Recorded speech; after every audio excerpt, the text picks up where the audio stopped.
Sherman tank. Tingnan namin kung kaya pa namin makapagpaputok. Yung tangke, yung Sherman tank, pinasyalan namin. Lakad kami pababa. Yung step. Ano to, campsite din kasi pala. Pwede mag-campsite. Tama una. Yun na nga. So, kailan mo pa gagawin to? Yung magbiyahe ng malayo,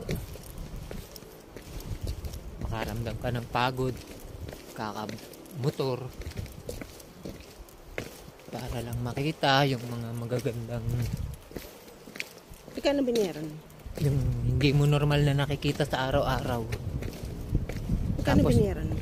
80, dalawa tayo. 40 pesos yung entrance. Ito. Ma-amaze ka. Yan yung view niya dito. Dito to sa Santa Fe, San Nicolas, Pangasinan. Maliko, San Nicolas. Boundary kasi ng Santa Fe. Hindi, Pangasinan na to. Yung Santa Fe doon na daan. Sa kabilang. So Pangasinan na raw to. Maliko. Actually, sobrang daming liko. Naghahati sila ni Nueva Vizcaya. Kaya lang dispute pa yon, may dispute pa sila sa hatian. Ayun ang Sherman tank.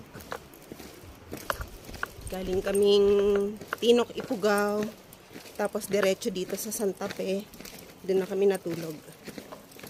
Tapos Santa Fe, nung pagkagising ng umaga, namin, tatawid tayo ng San Nicolas. Ayan. Diretso lang kami dito. Malamang magkape ulit kami dito. Ito yung tangke.